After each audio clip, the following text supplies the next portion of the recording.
This video was brought to you by Too Long. That's the official TLDR newspaper that we've made and which is available to order right now.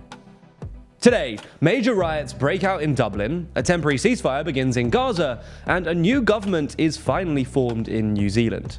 From TLDR News, this is your daily briefing for Friday the 24th of November. Police in Dublin have arrested 34 people following what they described as huge destruction by a riotous mob, which saw rioters clash with police on Thursday night, where they set fire to buses, trams, and police vehicles. The riots in the Irish capital developed out of an impromptu protest, which was held following a stabbing incident outside a school, which left 5 people injured, including a 5-year-old girl who remains in critical condition in hospital, as well as 2 other children. A man in his 50s, who's reportedly a naturalized Irish citizen who lived in the country for 20 years, was detained. But as rumours began to spread about the identity of the alleged attacker, protesters gathered at the scene in Parnell Square, before spiralling into riots that saw 13 shops looted, a tram and 2 buses set alight, 11 police vehicles damaged, and an officer seriously injured. Irish Police Commissioner Drew Harris blamed the riots on a lunatic hooligan faction driven by a far-right ideology, adding that what we saw last night was an extraordinary outbreak of violence. These are scenes that we haven't seen in decades.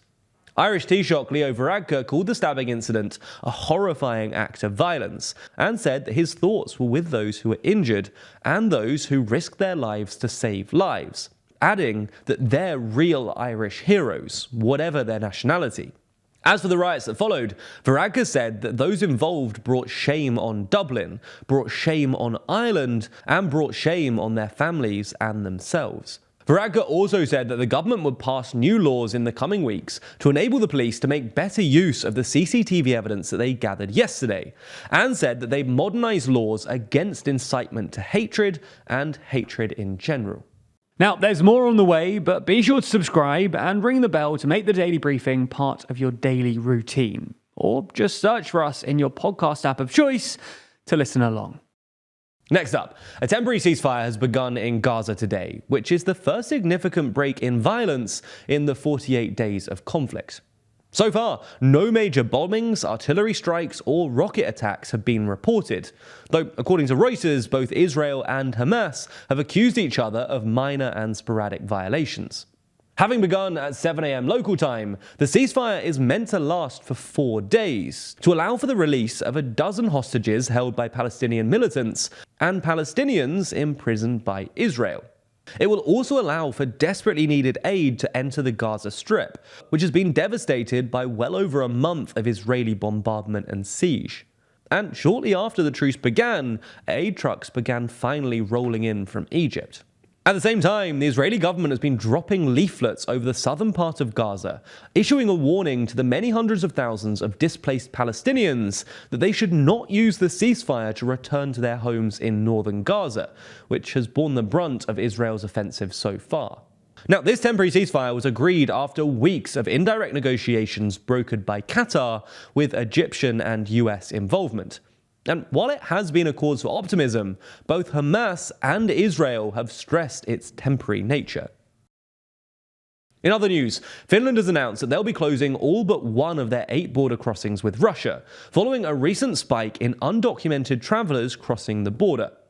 The Finnish Prime Minister announced that from today, only the northernmost crossing would stay open, with this following a period in which Finland and now Estonia have accused Russia of a hybrid attack operation by letting undocumented travellers come across the border regions. While normal asylum applications average between 0 and 10 per month, that number spiked to 600 in November. Despite previously collaborating on the management of asylum seekers and border control, Finland and Russia have stopped communicating on the issue. And now Finland's border authorities are saying that people are turning up to border points on brand new bikes, which they say were provided by Russian authorities. Following the increase, Frontex, the EU's border agency, has sent 50 border guard staff to the region to provide support to the Finnish border agency. Now, Finland considers Russia's actions as a retaliatory attack following the Finnish accession to NATO earlier this year, with Finland's president last month saying that we are constantly being reminded by Moscow that Finland has joined NATO. And to be fair, this wouldn't be the first time that this tactic has been employed by Russia, with asylum seekers being provided bikes to make Arctic border crossings into Norway and Finland in 2015 and 2016. Let's move to New Zealand, where more than a month after their general election, the country has finally found a new government, as the centre-right National Party, which won the election, agreeing to form a coalition with the Conservative ACT Party and the populist New Zealand First Party. Under the agreement, National Party leader Christopher Luxon will become Prime Minister, with the Deputy Prime Minister role first going for New Zealand First leader Winston Peters, and then transferring to the ACT leader David Seymour halfway through the government's term. The coalition agreement also contains a whole load of commitments, with some notable ones including the repealing of a ban on offshore oil and gas exploration, rolling back the use of the Maori language, narrowing the remit of the Reserve Bank of New Zealand, cutting income tax, reviewing firearms laws, and more. Ultimately, this new government will be a real change of direction for New Zealand, which has been governed by the centre-left Labour Party since 2017, first under Jacinda Ardern and then under Chris Hipkins, following Ardern's resignation early this year. The incoming Prime Minister, Christopher Luxon, called the coalition agreement a common-sense plan that would make our country even better.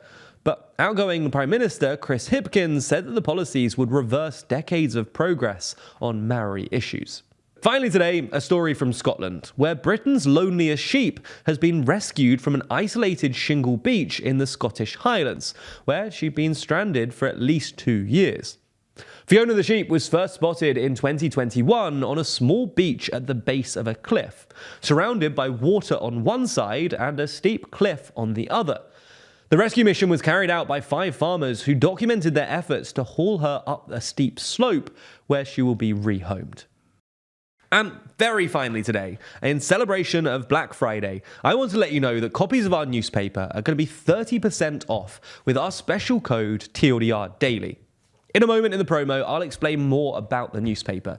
But just know, for the next 24 hours, that discount isn't the 20% I say, but it's actually 30%. So if you've been considering picking up a copy, now could be your time. If you want more from TLDR and want to support our journalism, then consider picking up a copy of our newspaper, Too Long.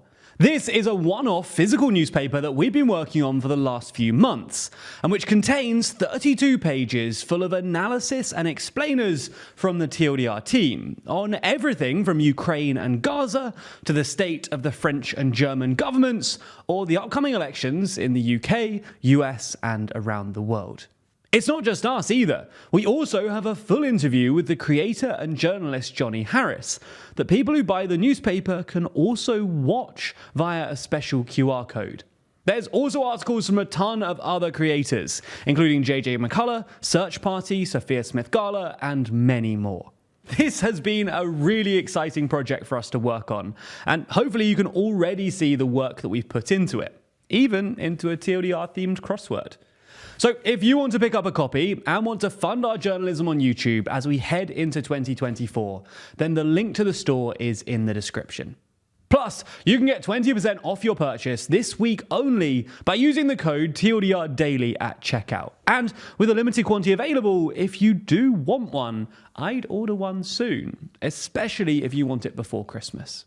As always, thank you so much for your support, and I hope you like this silly but genuinely good project as much as we do. Thank you.